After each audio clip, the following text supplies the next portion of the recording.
Good evening. It is Wednesday, May 6th. I'm Justin Guarini, and you are watching So What Happens Now live. Hey, we have a great show for you tonight, but before we get started, I would love for you to drop a comment below and let everyone here watching know where in the world you're watching from. I always like to check that out and read it and see where people are as I go over here and look. Tonight's guest, as you no doubt know, is the one and only Misha Collins, and the topic of tonight's show is community. Okay, let's see. Where's everybody coming in from? Let me take a look here.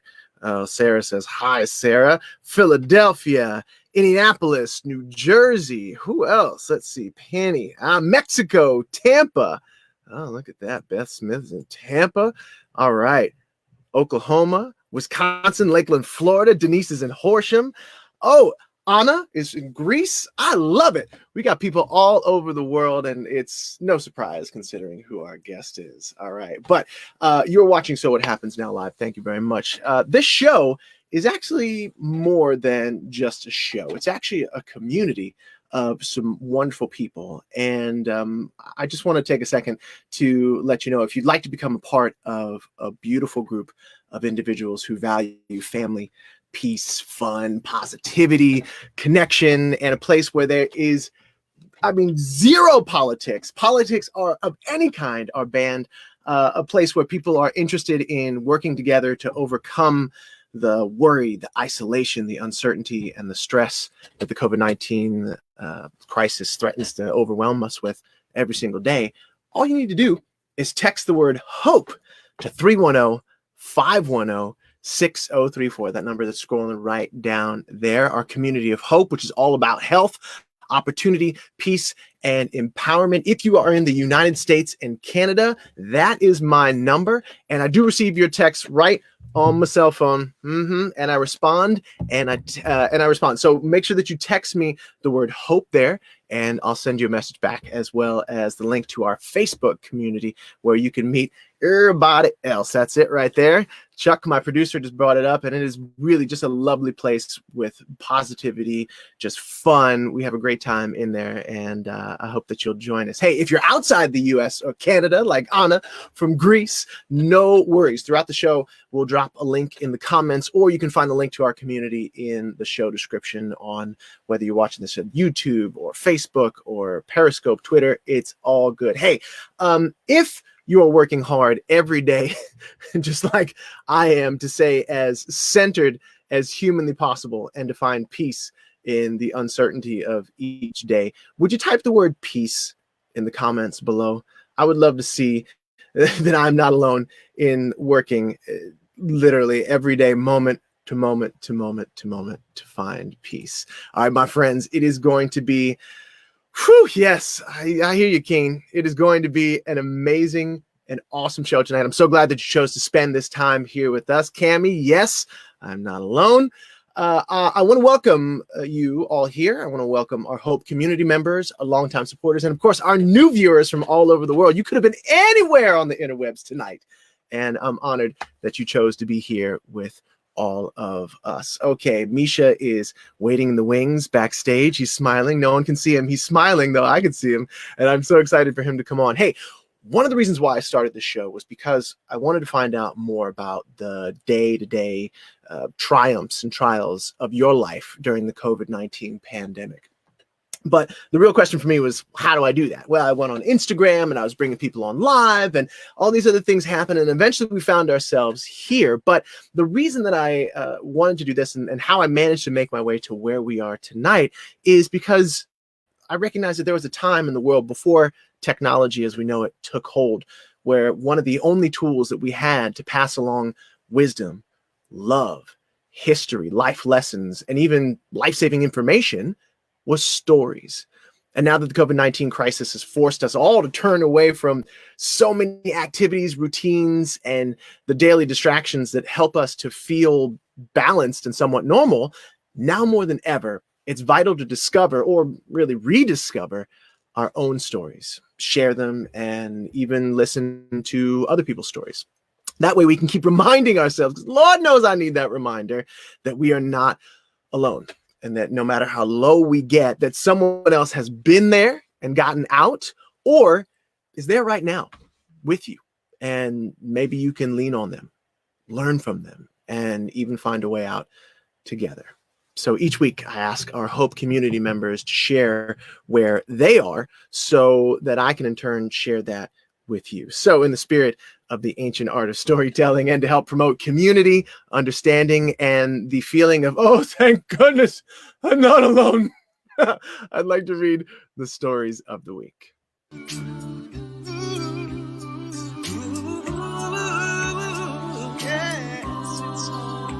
It's home. First story comes from Lynn Jenkins. She writes, "Hello, Justin. Thank you for all that you do to make this craziness seem a little easier to bear. I haven't been online much over the past 3 weeks. I've been out of work 3 weeks due to COVID and pneumonia. Yuck.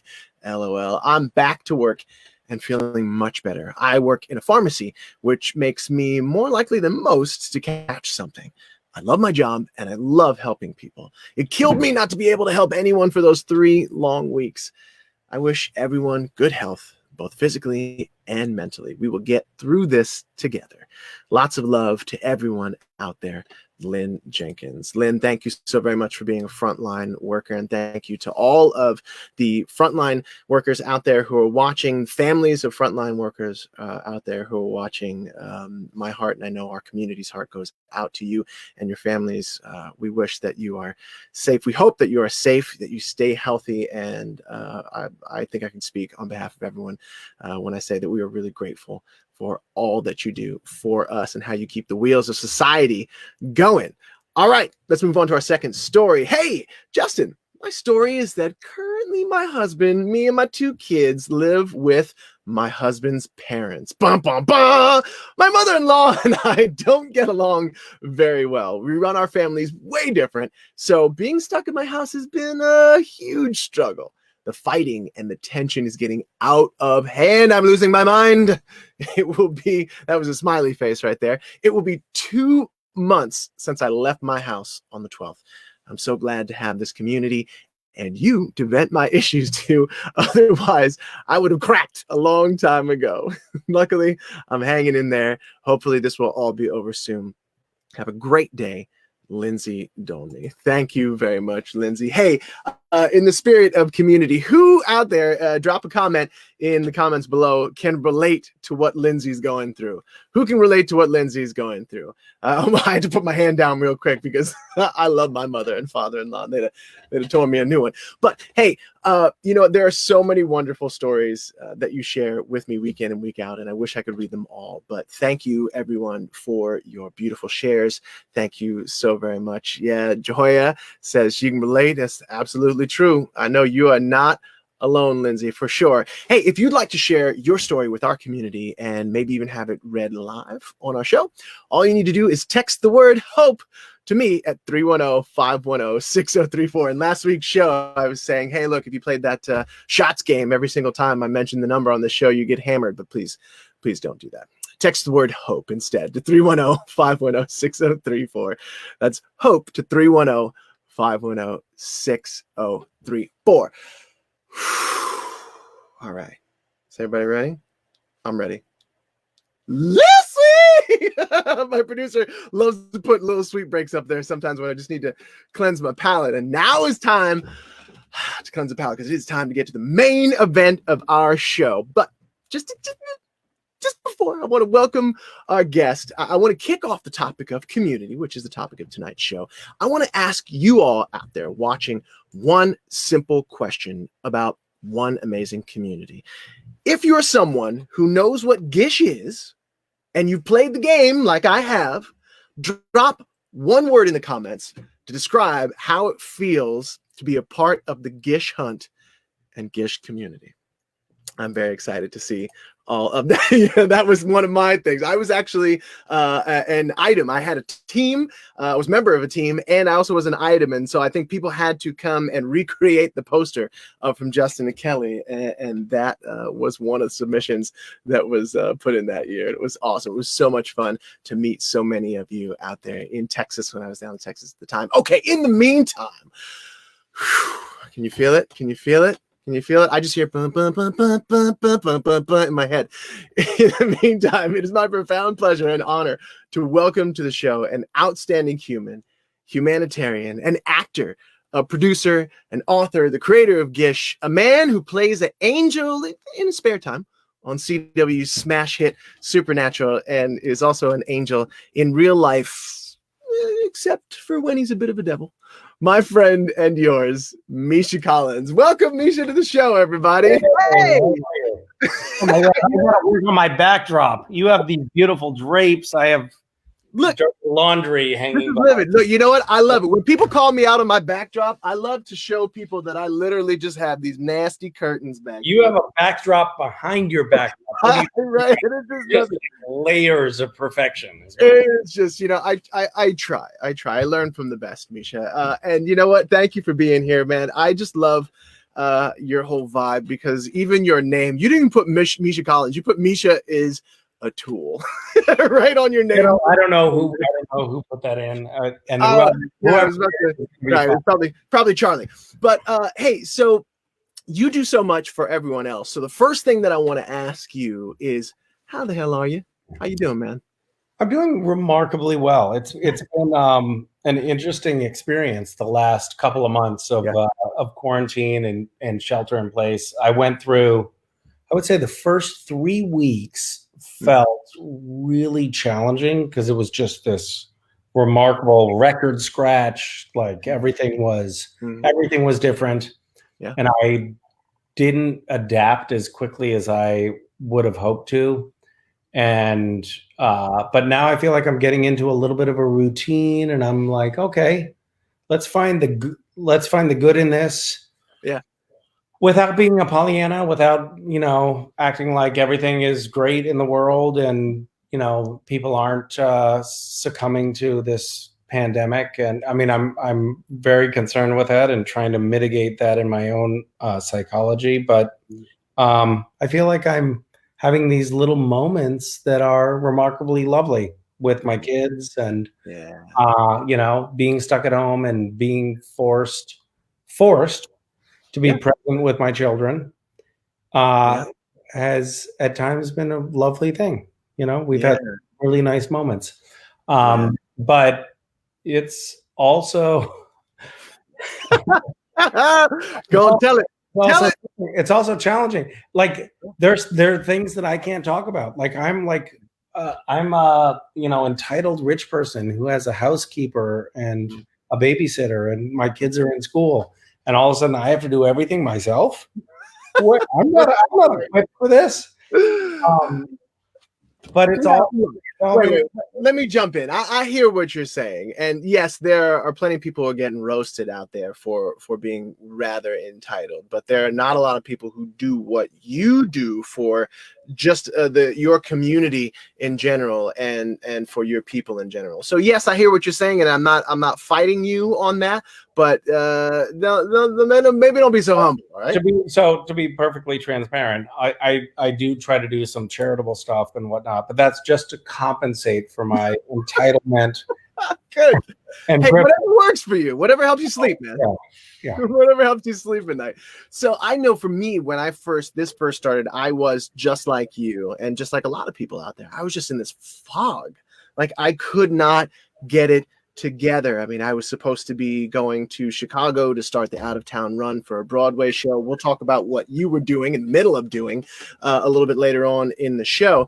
And like you, I feel like I'm just the past week or so, I'm just starting to really truly hit my stride and figuring out what the F I'm doing in my life. Mm-hmm. And my kids, just like you, my kids have never been closer. We are all just. How old are your kids? My kids are 7, 9, and 15. Wow. Okay. So I'm not in the exact same situation, but I've got a 7-year-old and a 9-year-old. Yeah. Not a 15-year-old. Yeah. No, but it's very interesting. Kind of interestingly, my wife acts like a 15-year-old. I bet she could counter that argument. An argument of her own.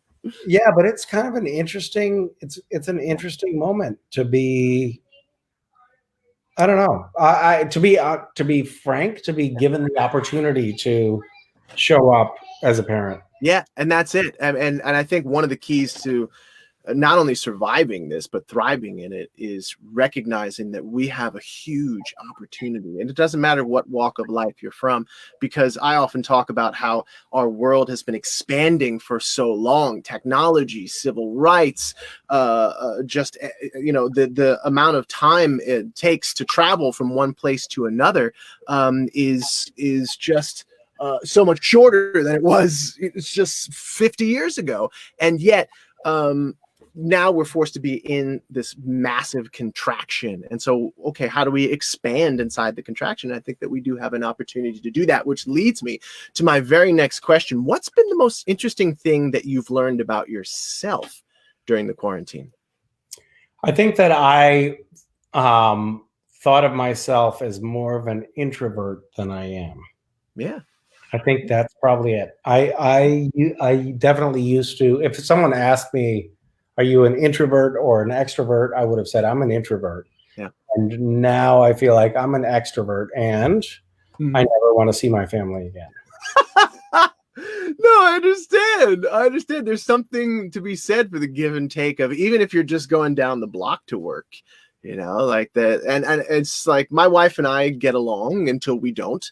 And it's just so interesting to see the dynamic that we have like now, where it's like all those things that we could look down at the phone at, or I'm like, oh, I got to go to work. I got to do all those things you can't avoid, right? I mean, you can't avoid them, but we just choose not to. And it's amazing to see how we have come together as a team and figured a lot of stuff out for the better. Now, speaking of teams, let's talk about the Gish hunt.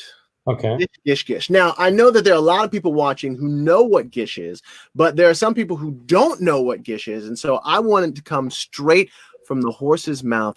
What is Gish? So Gish is the word. So Gish stands for Greatest International Scavenger Hunt, and it is that. It happens in over 100 countries all around the world. I think that goes without saying. You can't have 100 countries without it being around the world. I mean, it could be very, very isolated. Maybe, some sort of like European. Is there a small cluster of 100? Yeah, exactly. Yeah, some Luxembourg type countries. Yeah. And we've broken 8 Guinness World Records, but it's also just, I think, possibly the most fun week you can have out of the year traditionally. And I say traditionally because right now we're doing these. So historically, we've done one Gish scavenger hunt a year in August, and it's a week long, and we're still doing that this year. But we've been doing these one-day mini hunts during, shelter in place and quarantine, and they've been remarkably fun.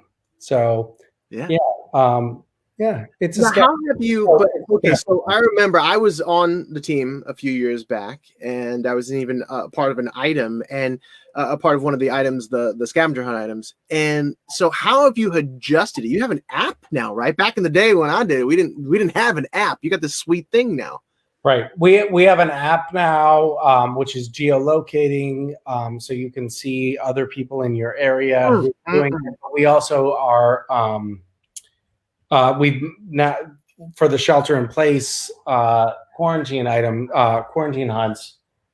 Sorry, there are other people in the house. Other small people who are coming in while you're working? Not just me. Tell me about it. I had to put a sign up on my door that says "Dad is working. Do not come in." That if I put that sign up, that would be an invitation to come into the room. You got somebody at your front door going. You got that kind of hierarchy in this house. So the app, shelter in place. So the app is one change, but also we're doing these, quarantine hunts, which are just one day long. They're shorter, and also they're just more accessible, more family oriented. So and everything in the hunt is stuff you can do without leaving your house. That's amazing. I mean, and just it goes to show you, just whether it's wearing a mask and gloves or making sure that you wash your hands, I'm so pleasantly surprised at how adaptable human beings are, and so the kind of things that people do are absolutely amazing. The kind of items that you have like this, right, is great. Like this was, I think, someone had to make a hat out of from weeds. Yes. Weeds. Yes. I mean, another thing that I can say about it is that we've managed, I think, in a strange way, to crack the code on gamifying good is the term I use. But basically, we're using this as a way to have a positive impact on the world. So, we've had people who are and end up as bone marrow donors and blood donors. But we've also bought farms for Rwandan genocide survivors, and we are running a school for South African township residents for a dance school, and we've helped refugees from Syria, and we do a lot of and I think so far we've paid for 350,000 meals for people who are impacted by COVID. So our ambition, and I think to an extent what we've achieved with this, is that we're helping people in need by playing a game, which is really cool. Absolutely. And I loved being a part of it. I know registration is open. It was so cool having you a part of it. In the last stay-at-home scavenger hunt, you did a singing class, and it was I think it was 6 a.m. my time. And I might have been 5, maybe. Do I really have to get up right now? And I was like in my bathrobe, and I came down, and we did the Zoom thing, and I was like, what a great way to wake up and greet the day with singing. So it was actually lovely. So thanks for being a part of that. It was really Thank you. It was a pleasure to be a part of it, and I love what you're doing. A couple of years ago, you should be an alarm clock. And I don't want to tell you how to run your career. Hey, look, if all else fails, I mean, I gotta pivot. Maybe I think so. That might be a thing. It's like, hey, or sing something. So I know that a couple of years ago, I was a part of the actual hunt itself. And one of the things that we did was we asked everyone on my team, and I think it might have been another team included, asked everyone to go out and buy, 6 pairs of socks. And instead of just saying, oh, we're going to take 6 pairs of socks and drop them off at a shelter, we actually took all the socks, opened them up, bundled them together, 2 by 2, and we had this huge sock fight where it was almost like a snowball fight, but with socks. And it's that type of thing where it's like you're doing good, but you're having so much fun. And it was just absolutely amazing. It's those kinds of things that. Sorry, I felt something burning, so I have to just check this off here. Look, this is truly the quarantine. This is a quarantine moment right here, ladies and friends. You are seeing this live. We're taking a tour through Misha's house, through Misha's beautiful home, right there. You had something burning. You had something cooking during an interview. You had something cooking during an interview. I know it's not terribly professional. That's good. Professional. Hey, so a little birdie, and I don't know if this is true. This could just be a rumor that I heard. So please tell me if it is a rumor. A little birdie told me that there might be some exclusive info that you were going to drop about the hunt. Yes, I'm gonna tell you 2 things, and I shouldn't do either. But okay. One is you need semolina flour, and 2 is Legos. Semolina flour and Legos. And for those of you who have never played Gish before, these are 2 massive hints because you don't really find out what it is until like the big lever gets. I feel dirty or guilty confessing this right now. That's good. That's good. That's good. We can be dirty together. It's great. So semolina flour and Legos. So for everyone who is playing, and yes, Sarah, that is exclusive tidbits for the Gish hunt. You are going to need Lego. Lego pasta. Yep. Lego pasta. Okay, so that's it for all my Gishers or people who are thinking about joining Gish, the hunt itself, semolina flour and Legos. There goes your exclusive hints. Okay, so you've got this side hustle. It's a little show called Supernatural. It's in its carry the 50th, I think, season now, and its final season. And you guys actually got shut down 2 episodes before filming the finale. So I'm not going to bother to ask you about the ending. I'm not going to bother to ask you about the actual show and what's happening in the season itself. Most of the people who are on here know so much more than we could ever tell them. But what I do want to do is take it, instead of asking you about the ending, I want to take it all the way back to the beginning, because I want to know how it all started for you. I'm fascinated by the audition process and how actors book gigs. I mean, I have a whole other sort of part of my life where I teach master classes about auditioning. And so I want to know, what was it like? One of the things that I talk about in my book and in my master class is origin stories. It's kind of like that superhero thing where, you know, Peter Parker was just this guy with the camera, and then he got bit by the radioactive spider, and the next day his life was changed. So what was your origin story for Supernatural? So I think I had auditioned for the show once before, but I came in and the audition was for a new demon on the show. And I went through the audition once, and Eric Kripke, who was the showrunner and who had created the show, said, "Okay, that was good, but we didn't want to put this out on the sides, which is the audition material. But this character is not a demon; it's an angel. So do it again, but with that in mind." And amazing. So you had to make an adjustment right there. I mean, which is what we do, but you were prepared to be a demon, and then and by the way, I had never watched the show, and my version of a supernatural demon was very demonic and not terribly nuanced, and that's actually not how demons show up on the show in the first place. Right. So I made a quick adjustment. And Robert Ulrich, who was the casting director, after I did one take of my adjusted version, did the kindest thing I've ever seen anyone do for me, which was he jumped up out of his chair. So he was sitting on the couch next to Eric, and he jumped up out of his chair right before I finished my read, and said, "Oh, I'm sorry, guys. I'm sorry. And he opened the door to the office and he yelled into the hallway, "Guys, can you please keep it down out here? There's an audition in process." And he slammed the door angrily. And I know for a fact that there was no ambient noise. And he liked me as an actor, and he'd brought me in on many things before, and he wanted to give me another chance. And that was his way of giving me another chance. And I will forever be indebted to him, because I gave a much better read the second time. Yeah, and that's it. I was still a little rattled by the okay, you're not evil, you're good, whatever the direction was. But I will never be able to repay my debt of gratitude to him.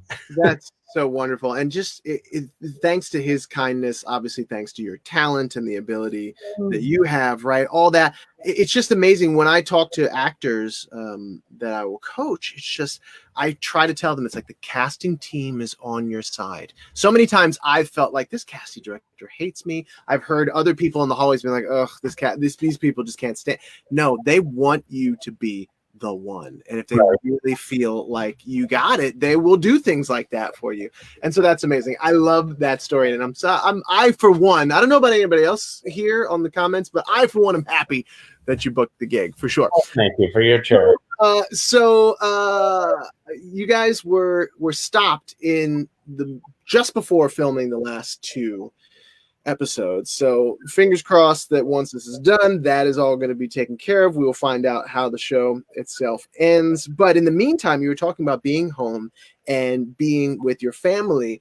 You actually wrote a book, The Adventurous Eaters Club, Mastering the Art of Family Meals. What brought that beautifulness around? It was just playing with the kids in the kitchen and finding out that the more they're involved, the more they're willing to try things. And that continues to be true. We just made a celery pizza. How did that go? Is that what's burning right now? What was burning just now was a celery pizza.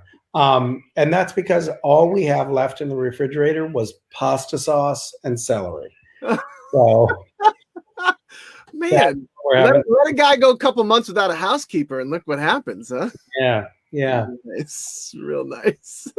Hey, Amanda says, I made the king of kale recipe.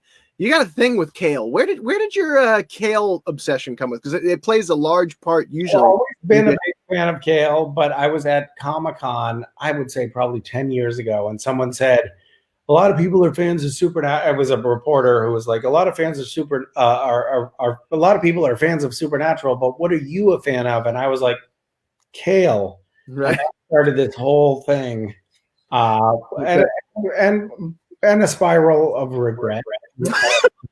Wait, one of the items in Gish was a kale bikini or bathing suit. I remember that you had to make an actual item of clothing, and I think it was a bathing suit or something to the effect of. I'll create any item to get people scantily clad. Amen. Amen. All right, so let's take a few comments from the audience. Let's see.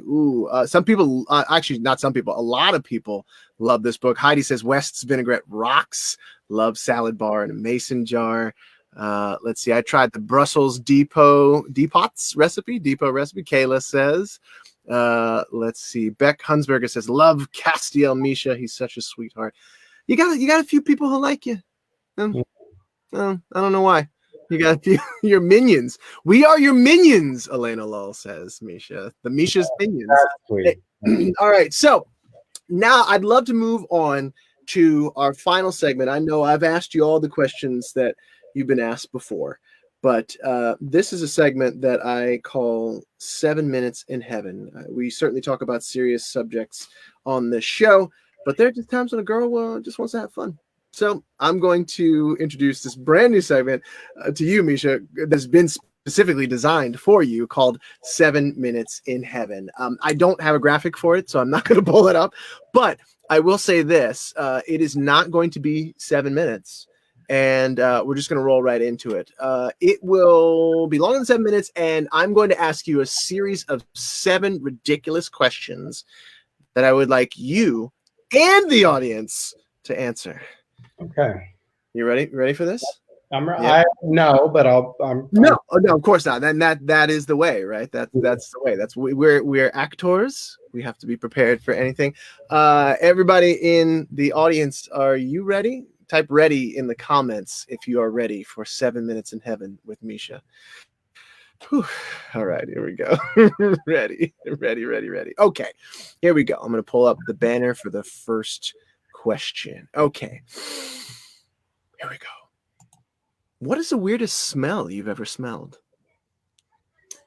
The first thing that comes to mind is season 4, sitting in the back seat of the Impala.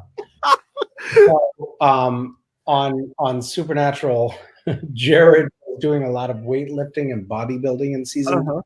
He was bulking up a lot, which meant that he was eating many pounds of protein a day, which meant that being in a vehicle with him with the windows rolled up was deeply, deeply disturbing. And he took great pleasure in making me suffer. So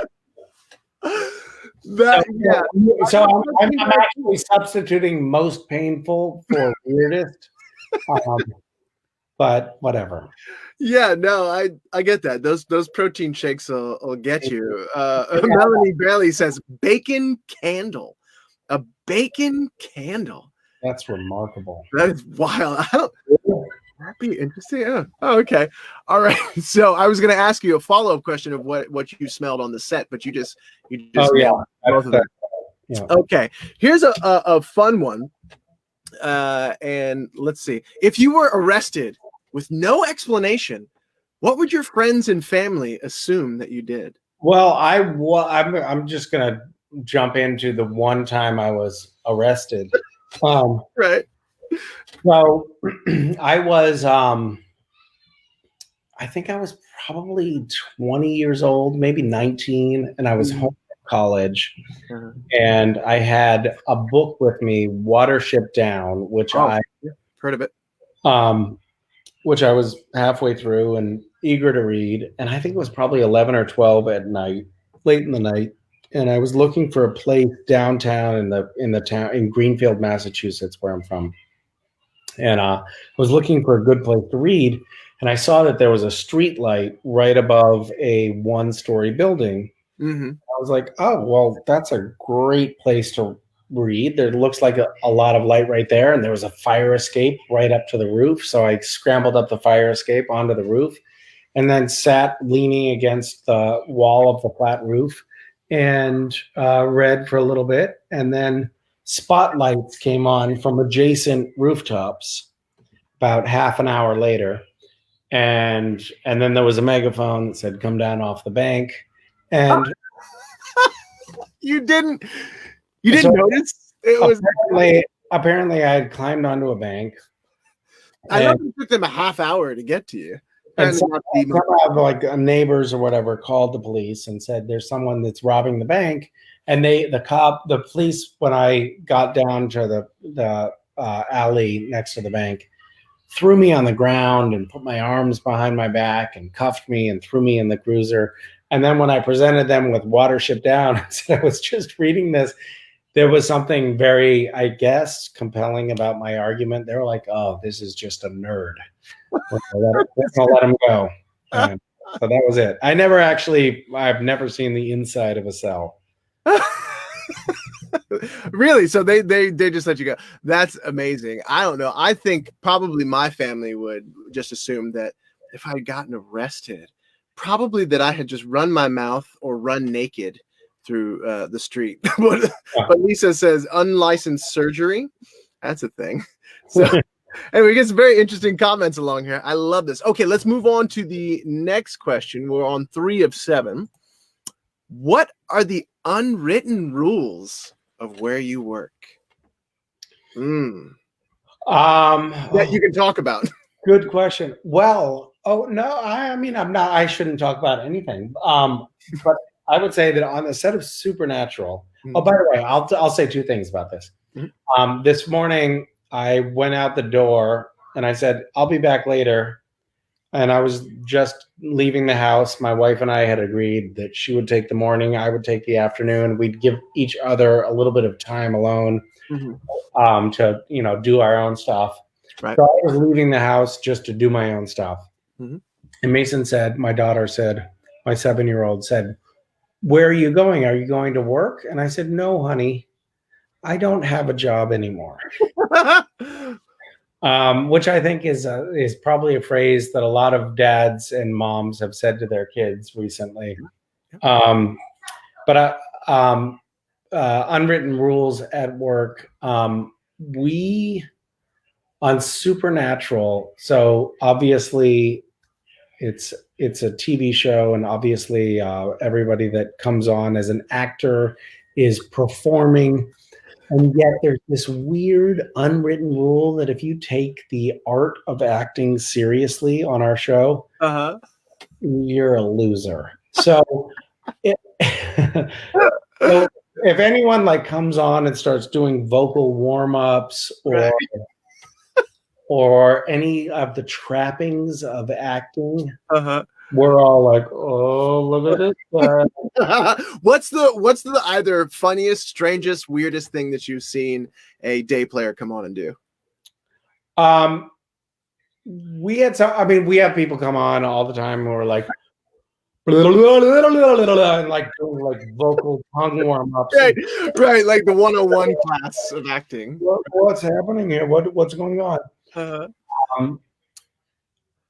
But recently we had somebody on the show who had an emotional scene, and he just took, like, he had a lemon and he just like squeezed lemon juice into his hand and then put it into his eyes right before the take. I was like, you got to be a little bit more subtle about that, dude. You got to be, don't just show everyone what you're doing. You know, we all fake it, but don't let everyone know you're faking it. All right. That's so funny. I've never heard of lemon juice. There's the crystals and all that horribleness that they blow into your eyes if you ask them kindly. But like, oh my goodness, lemon juice. All right. That's great. I would love to know, do we have any good comments? Chuck, my producer's back there. Ouch, that must hurt. Yes, Ravinia, for sure. I think the comments are scrolling by a little too quickly for us to get some of these things, but you're enjoying them, those of you who are watching them. Hey, if you're just joining us, by the way, this is So What Happens Now live. My guest is Misha Collins, the one, the only Misha Collins, and we're playing 7 minutes, which is much longer than 7 minutes at this point, in heaven, asking some ridiculous questions to my good friend Misha. Okay, 4 out of 7 here is, what would be the hat to end all hats? Now, like, what could you wear on your head that would, like... I have a very ready answer for this, and it's something that I've been fantasizing about for a long time. But it's a fishbowl hat. So it's a hat that has, it's an aquarium hat, an actual active aquarium. Yeah, with living animals in it. Yeah, that's amazing. That is amazing. The hat to end all hats. The follow-up to that question was something that would make people stop and stare in amazement. I remember when I was little, there was this movie called "I'ma Get You, Sucker." It was a Wayans Brothers movie, and and in it, speaking of fish, as soon as you said that, there's this guy who was very much from the 70s and wouldn't let it go. And he had shoes, big platform shoes, disco shoes, that in the heel with the fish in them. Do you remember that? Did you ever see that movie? I did see that, and I can't believe I don't remember that part. Yes, he did, because he goes, I think he was in jail for a really long time. He'd been in jail, and those are the clothes that he had. And so he had these shoes, these big platform shoes that actually had a fish, what would be a platform-sized fish tank in the back of them. That's amazing. Okay. God, that's such a great idea. Is your food still burning? Megan Sadler wants to know. She's concerned. Is your food okay? Your food? I turned the burner off. I mean, it's not still burning. It is now burned, but it's not still burning. Hey, look, you put on another thing on the stove in the middle of one of my interviews. I look, I'm not liable for whatever it is that you do, but don't worry, he's fine. Everybody, I'd like a candy bowl hat so I can have easily accessible snack while looking fashionable. Yes, Blue. Yeah, fashion and function. I love it. Okay, let's move on. Number 5 out of 7. What's the weirdest thing you've seen in someone else's home?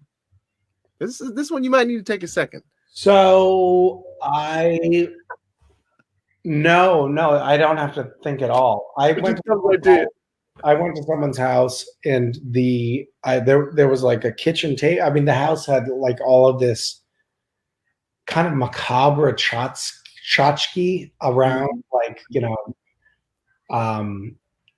handcuffs and weird things sort of on shelves. But there was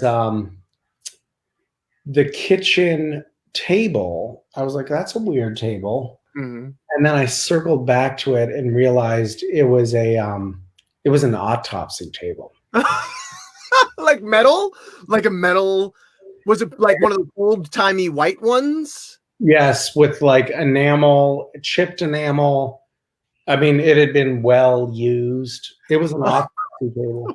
That's it. You want to eat off of that? That's amazing. Had it been like it was chipped, so they hadn't bothered to like refinish it or anything? Like no. It was straight out of the, you know, had the hole in it and everything for draining. Yes. That is wild. That is wild. I'd love to see some of the comments. Can we bring in some people's comments for what are the weirdest things they've seen? And how I would, because that. A backdrop with another backdrop. Okay, well played. Well played. Cheryl says a snake that wasn't kept in a tank. That's amazing. Let's see if we can get one more before we move on to question number 6. We got 2 more. We're about 50 minutes into the broadcast, and we're going to go about an hour here. A ferret playing with the chicken, That's Catherine. That's I don't know if that's a real thing. If it is a real thing, it probably shouldn't be a real thing because that's just odd. Okay, 6. All right, what are 2 totally normal things that would be really weird if you did them simultaneously? Hmm. I'm going to give you something. Drinking a soda out of a straw and sneezing at the same time. Well, that's a great example. I mean, drinking soda. My producer Chuck says that sounds like a Gish item. Well, ironically, so here's a funny thing. So we come up with these lists for Gish of all of the items that people have to do or make or find or whatever, and I will when we first started, I came up with all of the items myself, and then we work as a team now. And every once in a while, I will give the note, gishify this item. Like it's a good idea, but it needs to be gishified. And really what I mean when I say that is it needs to be 2 things that don't really go together. Right. Trying to think of an example. For example, project the text of an Emily Dickinson poem on the hull of a Navy warship. It's got to have a little incongruity to it.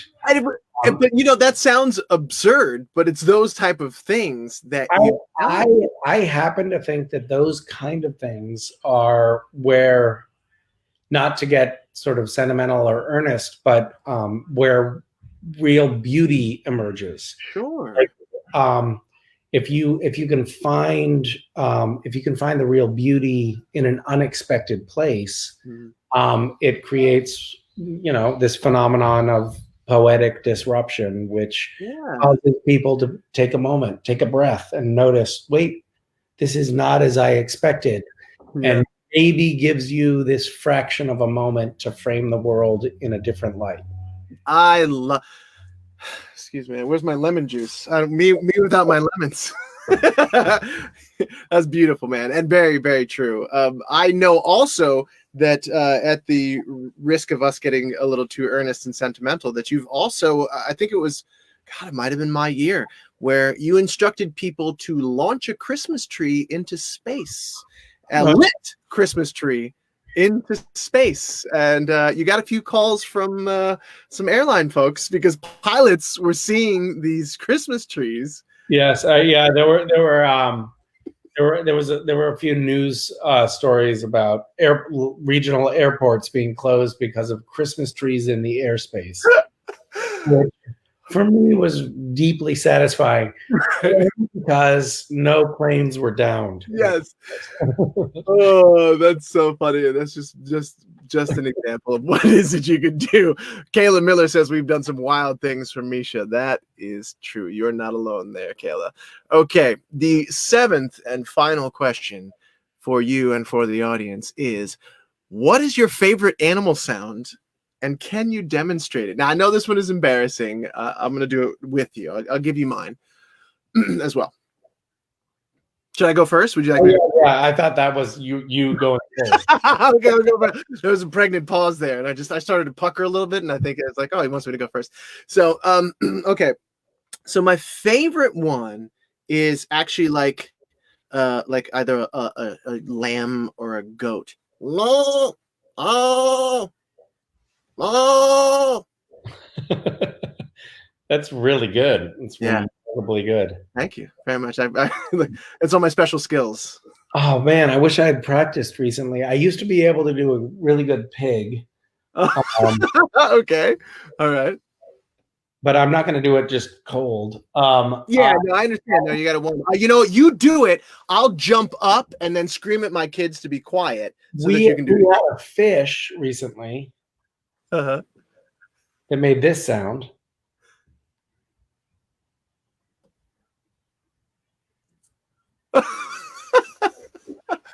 Oh, which was remarkably soothing. Oh, that's good. I almost. we just got a dog for the first time. Right. And for the longest time, myself and the kids were like, let's get a dog. Let's get a dog. You know, we want a dog. And my wife was like, you know what, Misha, that's great of you to be on board with, but you're traveling all the time and working all the time. And what you're really saying is you take care of another being. And Right. I'm going to do that. And then Do you have any pets? at Christmas this year, she came home and she's like, I got a dog. I was like, what? You didn't ask me? And and so the dog's name is Hazel, and she's a golden retriever, and she's so sweet. But she snores, and her snoring is indistinguishable from my wife's snoring.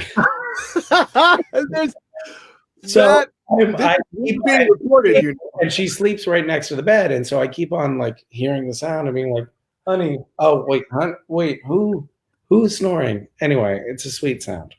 I'm not going to imitate it, but it's I understand. Look, I understand because I know that were you to imitate that sound, it's only going to backfire. It would backfire. It would be played on loops across the world, and so I'm going to give you a pass on that one for sure. But hey, I want to thank you very much for being here. I think you're absolutely awesome. A few people in the chat who are watching happen to like you. But I can say from personal, a lot of my enemies are also in the chat. Hey, look, you know, there's some frowny emoticons going on. It's not all thumbs up, hearts, and laughs, right? But I can say from personal experience, at the risk of being too earnest or sentimental, that I have thoroughly enjoyed all the time that I've got to spend with you. Yeah, and you, Justin. Yeah, you're a buoyant and lovely light in the world. Oh, thanks, man. Well, I feel the same about you, and thank you very much for coming on. Thank you for creating Gish and all the other wonderful things that you do for people all over the world. Fingers crossed on Supernatural. I do want to make sure that people know exactly where they need to go in order to register for Gish. So let us know where to go. Yeah, Gish, GISH.com, I think. Gish.com/Gish.com. I think that's what it is. No, it's just Gish. Gish.com. I think you're right. I'm pretty sure that's where you go. Gish.com. If not, just type in the word. Yep. Find Gish. Yeah. GISH. All right. Well, that's about it. Oh, before we go, I do want, and I don't want to put you on the spot here, but these sort of, what would we call them, audiences with you are rare. And so before you go, are there any parting words that you have for the people watching tonight? I'm gonna give you the floor, as a matter of fact. I'm gonna give you the whole thing. I'll just say this. Stay safe, be kind, take care of yourself, and take care of the others around you. That's absolutely lovely. Short, sweet. Bye, guys. Bye. Thank you so very much for being here. All right. Take care, man. Well, that was fun. I enjoyed that. Thank you very much for being here. Hey, if you like Misha and you like this show, please share. Like it on Facebook, retweet it on Twitter, subscribe on YouTube, and make sure that you go to gish.com to check out what Misha is doing. It is an absolutely awesome game, without a doubt. Hey, this has been amazing. I've enjoyed all of your comments and thoughts tonight. Thank you very much for playing along, for being here. For further discussion on our community of hope, you can join by texting the word hope. That's right. To 310-510-6034. 310-510-6034. The word hope. 310-510-6034. Or you can click on the link in the description of this video. Thank you so very much to our community of hope. You make this possible. You make this what it is, and it is all for you. All right. Join us next Wednesday at 8 p.m. EST for an absolutely awesome show. You are watching So What Happens Now live. I am Justin Guarini. Have a wonderful night.